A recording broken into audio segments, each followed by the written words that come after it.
This is Scott the Fix-It Guy. Today we have a LG dryer that is not drying very well. This is the electric version. It uses 240 volts. So I'm going to put my multi-tester looking for AC voltage on the two legs of this receptacle, and I got 246 volts. So I know it has the right amount of power. Sometimes the breaker is just off and you have to reset the breaker, but the power's good.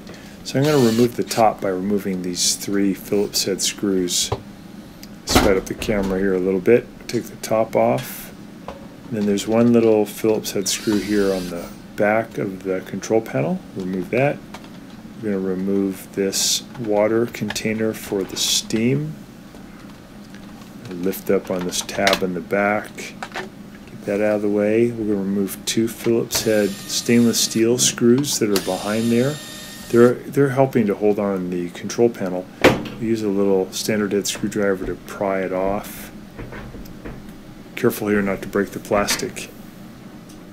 We're going to get this pulled out of the way. We're going to remove two Phillips head screws from the front panel down by the filter. And we're going to remove these four screws here at the top.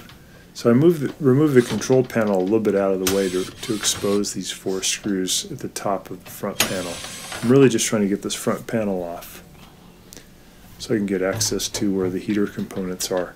So this is electric heat, so it has a high limit that may blow when it gets too hot, but it's not resettable. The gas one, you can just press a button on the high limit and it resets. On the electric one, you have to replace it. There is a way you can manually reset it, but it's a little tricky. We'll show it here in the video. It doesn't always work. Usually it's best to get the new part. So I'm going to take the door switch off of the front panel. Just going to pull it off with a pair of pliers. I'll lift it off of its little connections at the bottom. Get that out of the way. And using my multi-tester, I'm going to check the leads here on the heater, these three. And any one of these three that I touch one against the other, I should get the auditory beep showing that they have continuity. If you don't get the auditory beep, if there's no resistance, that means that one of the parts of the heater is broken. You need a new heater. This one, you could hear the continuity.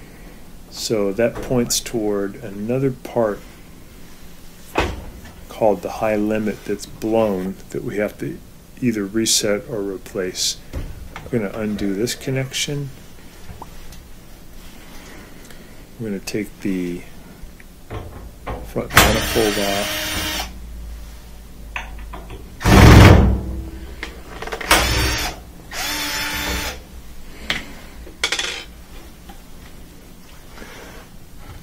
Just removing these four screws that hold it on. Basically in the four corners.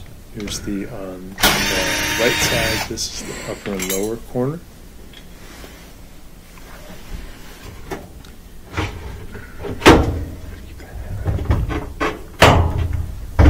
Now we can lift up a little bit on the manifold and it will come loose to lift up and pull back.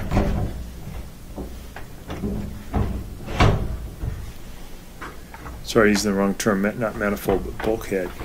Just going to get this thing out. This has the support wheels on it, support rollers.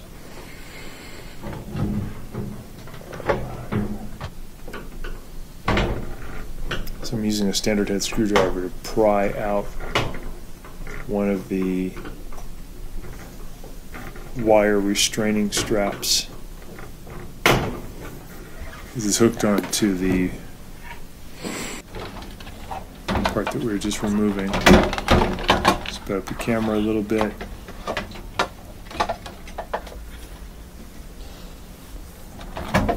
Just gotta slip that out.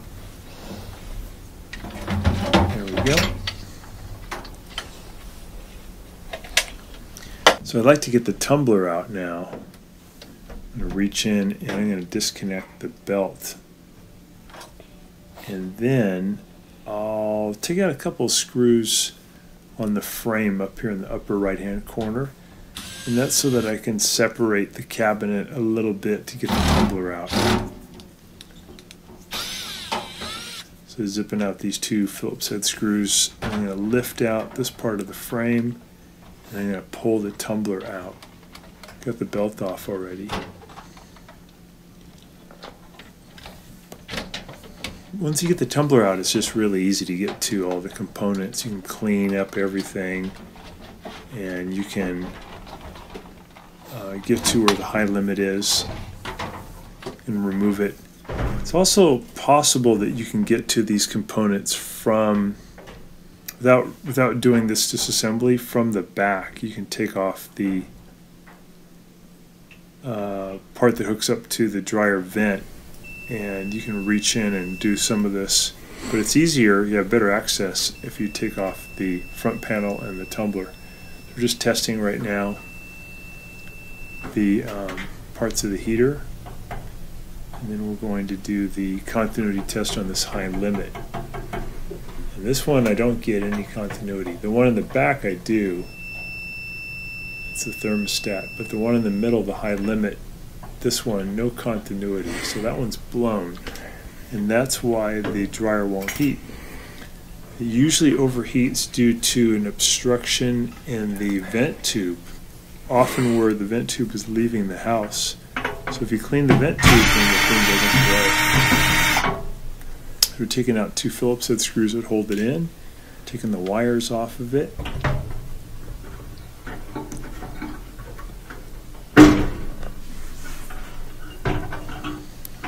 A lot of these high limit fuses that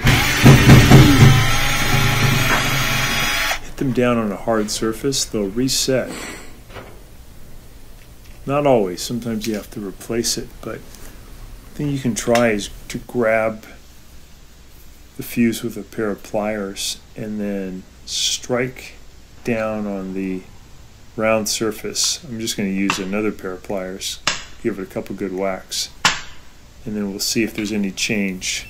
So use our multi-tester, we're going to look for continuity and see if, yeah, that works. So that did reset it. So now when we put everything back together, it will heat up. Put those two Phillips head screws back in. So they've got to figure out where the obstruction is that made this overheat. Put the two wires back on the high limit. And these are the little holes that you could reach through with your hands and do a lot of this without even having to remove the tumbler. Definitely harder to do though. With the tumbler out of the way, it's pretty easy, pretty straightforward.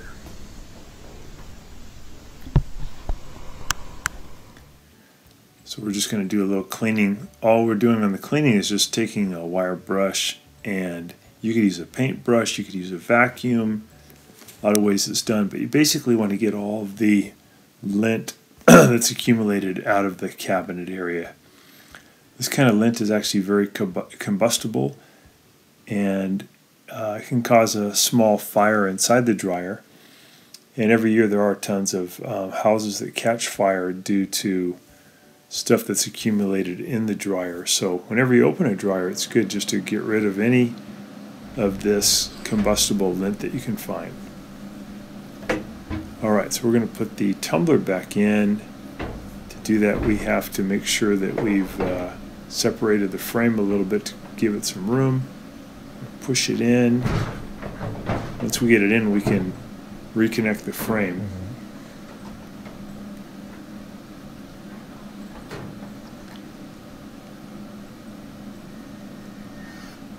Put those screws back in that hold the frame together. And then we can put the belt back on.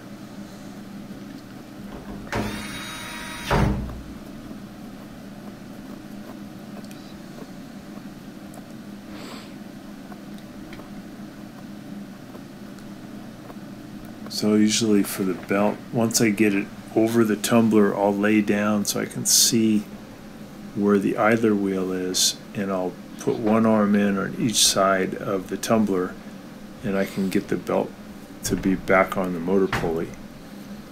So I'm going to put the belt back over the tumbler. Now I'm just putting the belt back over the idler wheel and then over the motor pulley. I'm going to pull the idler wheel to my left and then get it over. And now I'm just spinning the tumbler to make sure the belt won't slip off. I want to do one full revolution. Now I'll put on the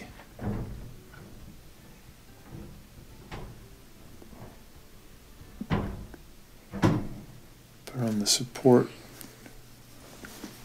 wheels again, bulkhead, get them up on the little clips inside the frame.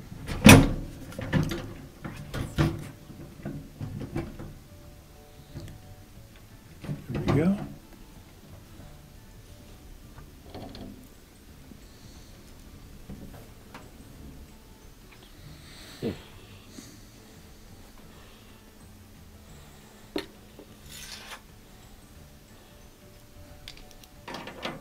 I'm going to reconnect this one.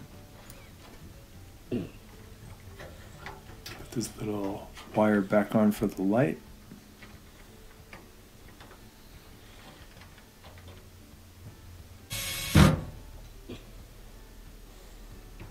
We'll put the 4 screws back on for the bulkhead.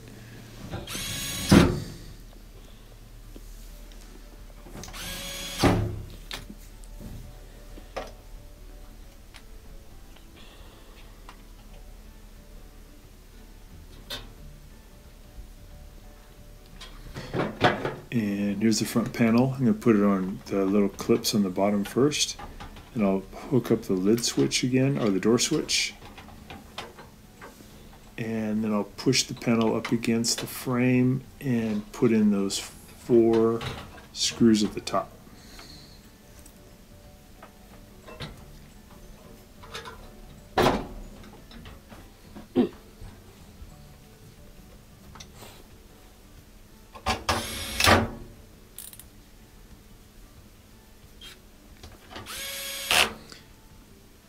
So zip those in, and then I went out later after putting it all back together and made sure that the vent tube on the outside was clear. It was obstructed, and that's why it overheated.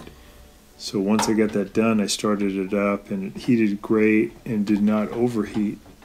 So if you ever run into this problem, you want to fix the machine, but then you have to figure out what caused it to overheat. Almost always it's a clog in the vent tube. And often it's the clog exists where the vent tube leaves the house. So I'm putting in those stainless steel screws and then the water container for the steam.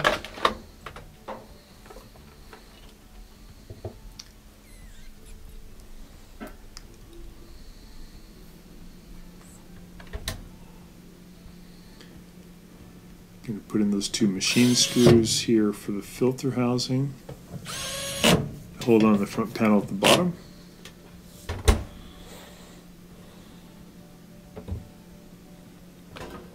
And then we'll just put the top panel back on and we are done. I hope this video helps you, and please subscribe to our channel when you get a chance.